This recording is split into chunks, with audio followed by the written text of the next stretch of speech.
Salut à tous les amis, c'est Raven, j'espère que vous allez bien. Aujourd'hui on se retrouve pour une nouvelle vidéo. Alors cette vidéo je voudrais la sortir avant la review de Backlash édition 2020.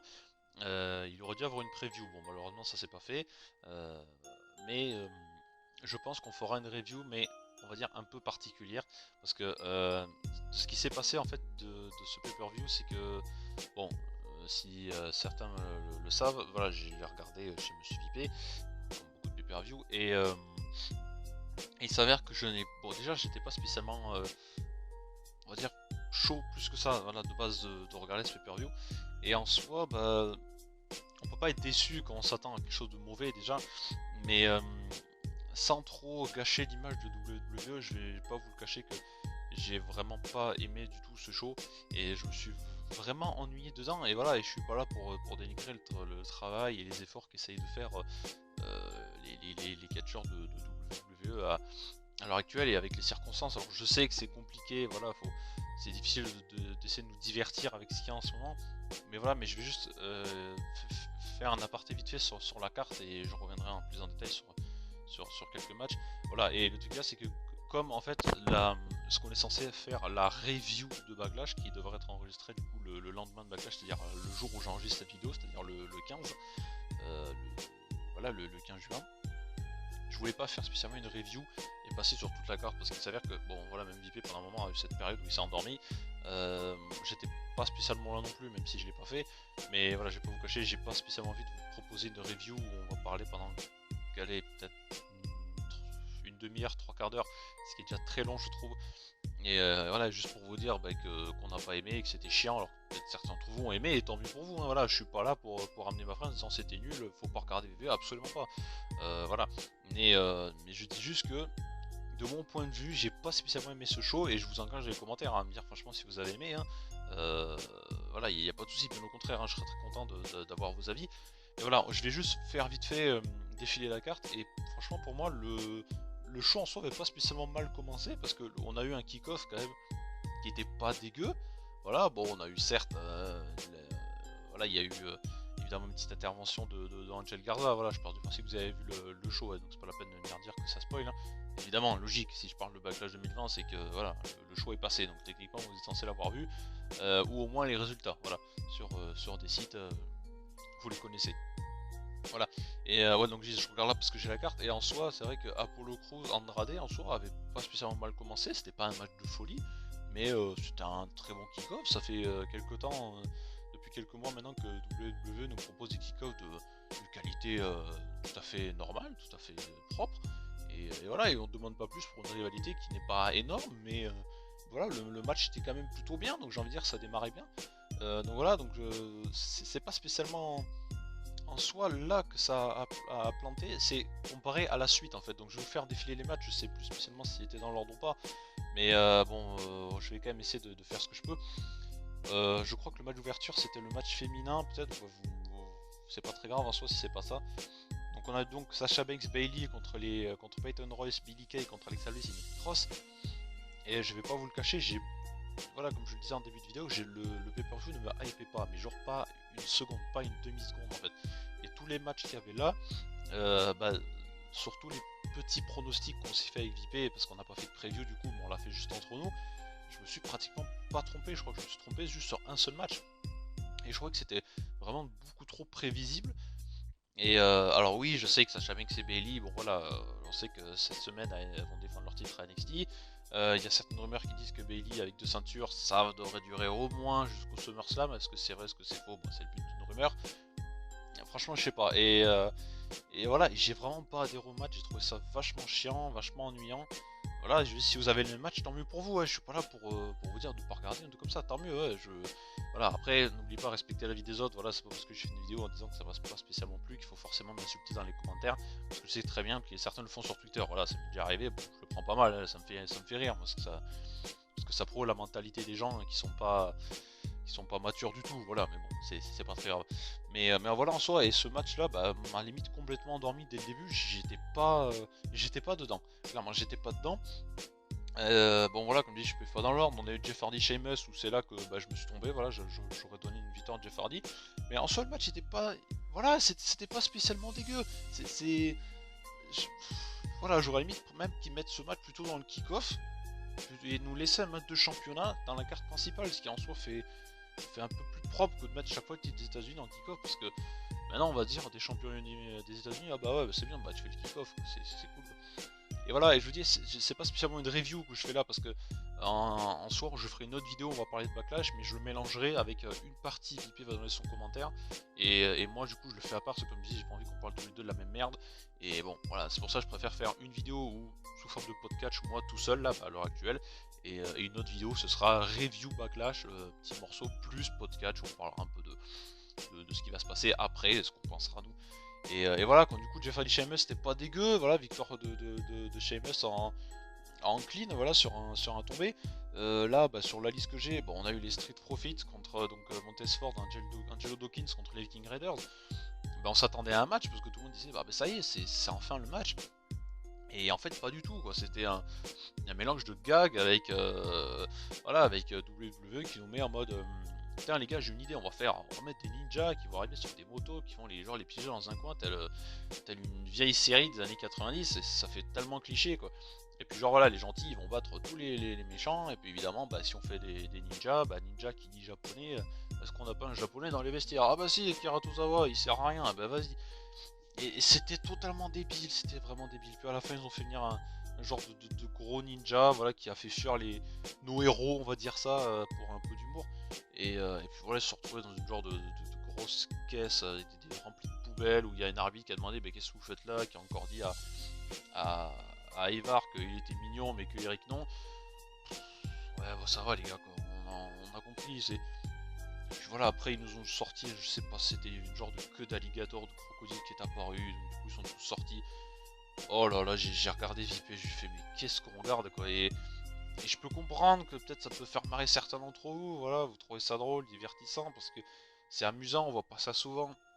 Mais depuis cette période de Covid-19, j'ai l'impression que WWE est en train de nous bousiller un, un support sur lequel ils peuvent s'appuyer quand ils veulent pas spécialement faire de match ou quand ils veulent faire un truc un peu particulier quoi. Et je trouve ça vraiment dommage en fait de gâcher tout ça et de rajouter des conneries voilà avec des sortes de ninjas, de crocodiles dans des décharges. Ça, les gars, faut arrêter quoi. J'ai vraiment pas aimé chaud et voilà, bah, vous le voyez quand je vais passer vite fait à un autre match.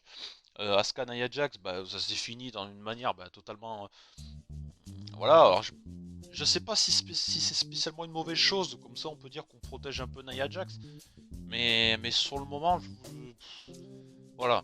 Maintenant, voilà, c'est vrai qu'on n'a pas la même analyse du moment où on l'a regardé, à l'instant même, ou le lendemain, ou quelques heures après, quand on se pose, voilà, on essaie de voir ça. Donc je me dis, est-ce que c'est peut-être pas spécialement une mauvaise chose, voilà, de se dire, bon allez, on va quand même monter Nia Jax, parce que si c'est pour la faire revenir et la faire perdre contre Asuka en clean, voilà, en totalement propre, par tombée ou par abandon, bah, c'est pas ouf, c'est vrai que c'est pas très ouf pour son image, donc je me dis, allez, on va dire que c'est pas spécialement dégueu. Voilà, bon, le Miz et Morrison contre Strowman, j'avais plus l'impression de voir un enchaînement de gags, et puis de temps en temps, Miz et Morrison qui avaient un coup de chance, voilà, j'ai pas grand chose de plus à dire là-dessus. McIntyre Lashley, c'était pas dégueu, mais comme je vous le dis, en fait, comme je vous l'ai expliqué il y a encore quelques secondes, c'est que il y a des matchs qui en soi étaient pas mauvais. Voilà, donc c'est pour ça en soi le pay-per-view avait petit potentiel quand même. Le truc c'est que j'étais déjà pas hypé du tout. Et quand vous regardez quelque chose où vous avez l'impression que ça va déjà être mauvais, vous allez y cracher dessus comme c'est pas possible. Et là j'essaie de relativiser un peu, pourtant voilà, je suis en facecam, je suis avec vous. Voilà, vous savez le match à côté en photo, j'essaie un peu de relativiser et de me dire que c'était peut-être pas si mauvais. Mais le truc c'est que cet enchaînement de petits trucs où je me dis putain ça va pas bon, ouais, je viens le voir chez toi, mais franchement voilà, et voilà, le match en soi était peut-être pas mauvais, il y a eu 2-3 bons trucs, bon évidemment, en plus moi j'ai regardé vite fait, j'étais là putain ça commence à devenir long, j'espère que ça va se finir, et quand j'ai vu Lana arriver, je l'ai regardé et j'ai fait c'est fini, c'est bon là c'est terminé, voilà, et puis à la fin il y avait un petit truc où Lana est tombée, Lashley à la fin quand il a perdu, il est parti avec MVP, rien à foutre, donc on sait que ça va bien évoluer à Raw et que ça va potentiellement à la fin de Lashley Lana, qui en soi n'est pas spécialement mauvaise chose, hein. Je le préfère quand même un petit peu avec MVP, même si je le supporte pas beaucoup, mais je le préfère quand même avec MVP. Et voilà, donc en soi, peut-être certains l'ont aimé, et je comprends, mais moi pas tant que ça. Et après on va terminer sur le dernier match, voilà, le Edge Orton, le plus grand match de catch, voilà, de greatest wrestling match ever. L'accent, c'est génial. Et mais voilà, alors c'est pareil, je vais dire la même chose, le match était pas mauvais, mais j'ai trouvé qu'ils se sont servis de choses un peu trop faciles pour essayer de rendre un match énorme. Parce que à un moment ils vont faire il va y avoir un petit moment où ils vont faire un finisher d'une superstar, il va y avoir un rock bottom je crois, Randy Orton va faire un pedigree, enfin, et voilà, ils vont se servir des choses qu'on connaît déjà pour se dire ah ouais vous avez vu c'est le plus grand match de tous les temps et ils se font des finishers d'autres grandes superstars du catch, d'autres Hall of Famers. Et tu dis ouais bah c'est bien, ils savent les reproduire, c'est cool. C'est voilà, moi je l'ai vu comme ça et je vous dis si vous l'avez aimé tant mieux pour vous. Voilà, après le match en soi était loin d'être dégueu, hein. Voilà, on a eu des RKO assez sympas. Voilà, à un moment il y a eu un spear, dégagement, RKO, dégagement. Voilà, bon c'était un bon match chouqué quoi, c'est à dire que tu sais te dégager. Et puis voilà, puis ça s'est fini sur un coup de pied d'Orton à la va-vite. Et voilà, c'était pas mauvais, mais comme je vous le dis, j'étais pas hypé. Et de me vendre un match voilà, qui est censé être le plus grand match de tout le temps, alors tout le monde savait très bien que c'était du gros bullshit, hein, on s'attendait pas à dire d'ici quelques années, le plus grand match de tous les temps, ouais, un match de WrestleMania. Oh non, Backlash 2020, Edge Randy Orton, c'était le match. Alors on savait très bien que ça allait pas arriver, c'était un gros bullshit pour essayer de nous vendre le match. Et voilà, et je le redis, je crache pas dessus à 100%, mais déjà comme je vous dis, le truc ne me hypait pas du tout. Et en soi, voilà, j'ai pas spécialement envie de plus passer de temps sur ce pay-per-view qui m'a pas spécialement hypé. Et voilà, donc franchement, voilà, je sais pas je sais pas comment je vais réussir à nommer cette vidéo. Je sais pas si je vais l'appeler review Backlash 2020 ou je l'ai fait vite fait en solo ou juste à la limite un podcast où j'appellerai. Enfin, je sais pas, franchement, je sais pas. Peut-être que à la limite, je la mettrai juste en podcast. Et puis, comme je sais que VPI voulait aussi peut-être donner un petit peu son avis, enfin, j'essaierai de voir avec lui avant d'enregistrer la vidéo, voir si c'est vraiment nécessaire. Parce que si c'est pour qu'il dise la même chose que moi, à la limite, c'est pas grave. Autant que je pose juste cette vidéo et ça suffira largement. Mais bon, voilà. Donc, j'espère en tout cas quand même que cette vidéo vous aura plu, hein, même si j'ai un petit peu plombé l'ambiance dès le début. Et puis voilà, je me dis, n'hésitez pas à me dire en commentaire si vous avez aimé des matchs en particulier, si vous en avez pas aimé, si ce que vous avez pensé du show. Voilà, franchement, votre avis m'intéresse, tant que vous restez poli, courtois, enfin bref, voilà, comme à peu près tout le monde vous le demande, voilà, donnez votre avis, c'est bien, on est content de savoir ce que vous en avez pensé, mais voilà, restez poli, quoi, ça sert à rien d'aller insulter les gens, parce que voilà, je me suis quand même fait insulter moi récemment sur Twitter, parce que à un moment il y avait quelqu'un qui disait ouais, est-ce que CM Punk ou Edge Lee vous manquent, et voilà, et en déconnant, j'avais mis, j'ai jamais adhéré au personnage, voilà, avec un petit smiley en mode, avec la petite goutte, vous voyez.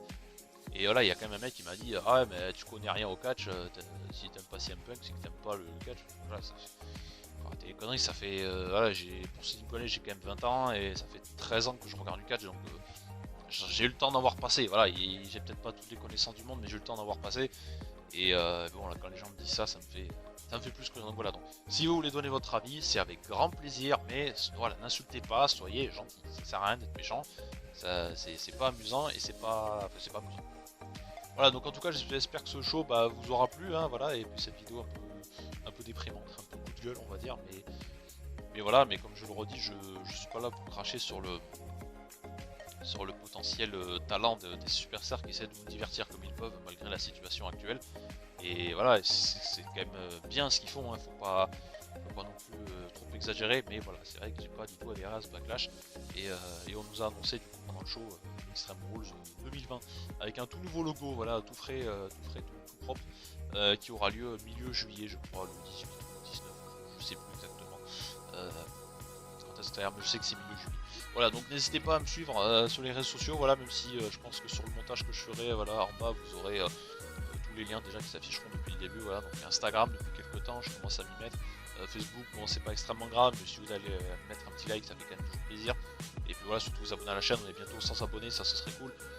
Qu'on y arrive, voilà, tout simplement. Et puis Twitter, @RazonRX. Comme d'habitude, voilà, je suis très actif, suivez-moi sur Twitter et Instagram, c'est le plus important. Et n'oubliez pas, voilà, partager les vidéos, ça fait toujours plaisir. Voilà, merci à tous de m'avoir écouté et on se retrouve très bientôt pour une nouvelle vidéo. J'en perds la voix, pardon. Nouvelle vidéo, podcast, nouvelle vidéo, review, preview, pay-per-view, ou Funko Pop aussi, bientôt, nouvelle vidéo Funko Pop, voilà, qui sortira, je sais pas quand, peut-être, je sais pas, vous verrez bien, c'est la sortie. Voilà, merci à tous de m'avoir écouté, c'était Ravan, ciao, à plus.